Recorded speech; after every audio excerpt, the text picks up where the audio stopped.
I want to do a quick microphone comparison test. So currently I'm using this, which is my Neumann KMR 81i short shotgun microphone, which I use on a daily basis for my show Flat Earth Debate.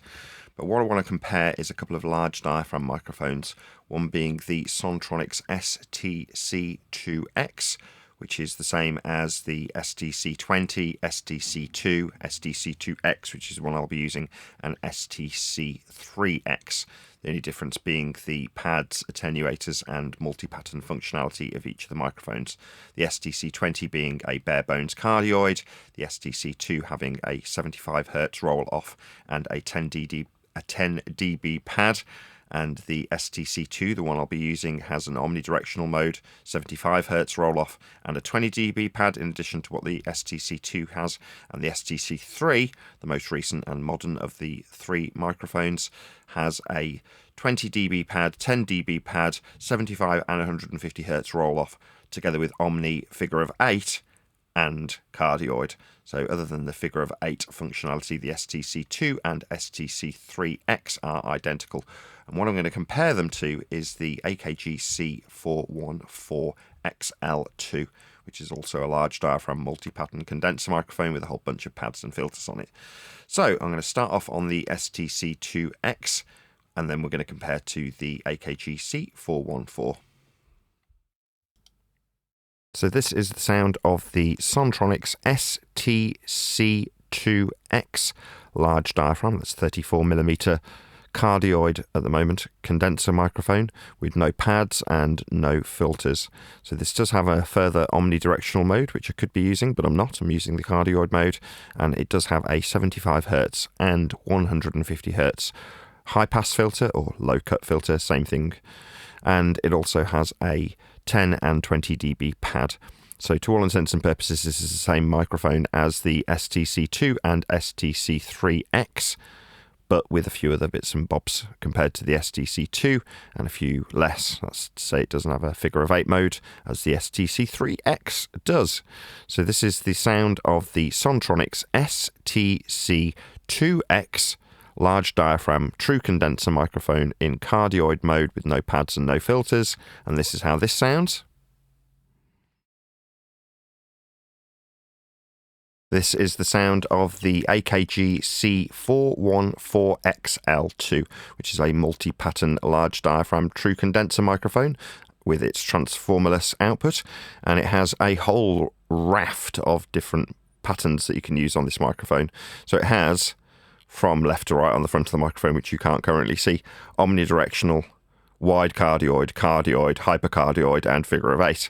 But you can also go in between all of those different patterns. So you can go between omnidirectional and wide cardioid for very wide cardioid, or you can go between wide cardioid and cardioid for a slightly narrower wide cardioid pattern, or between a cardioid pattern and a hypercardioid pattern, which I suppose would be supercardioid, and then you can go between the hypercardioid and the figure of 8 pattern.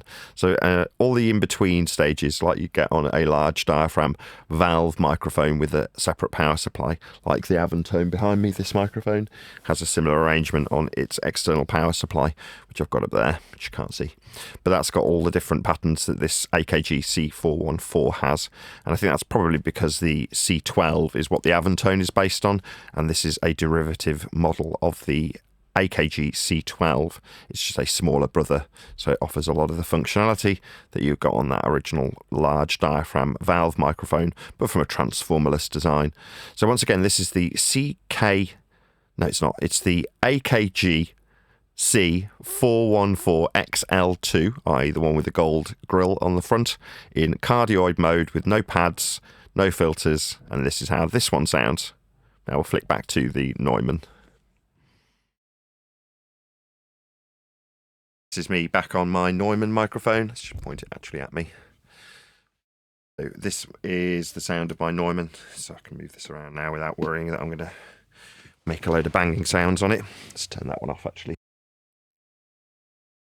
Was just to see exactly what the various different microphones sound like and whether or not it's worth keeping the Sontronics. So I've bought this mainly so that I don't want for a multi-pattern condenser microphone. Just put it back. Actually put it generally used as a dust cover more than a pop filter. But yeah, this mic is generally there just to stop me wanting to keep some of the microphones I buy and sell. In this case, the Sontronics, which is a really pretty microphone, and just quite impressive to look at because it's large. So I think if you dangled the Sontronics in front of a Singer, it would look a lot more impressive than this or my Neumann TLM-102, which are both, in my opinion, great sounding microphones, the TLM-102 and this, the XLII C414.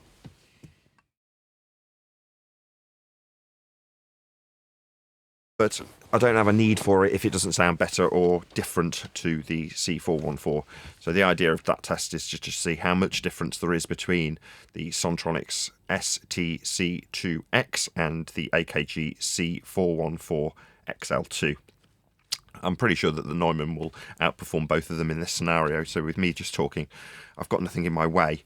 So I don't have to have a giant stand messing up what I do. And as I'm moving around disconnecting this stuff, you can probably see that the Neumann KMR 81i doesn't get in the way. It's some distance away, like, I don't know, 20 inches, and therefore it is never going to get on top of me. It doesn't make me feel claustrophobic like a lot of the large diaphragm microphones do, but that's not what they'd be used for. They'd be used for dangling in front of a Singer and, you know, giving the Singer the general impression that they're singing into something important.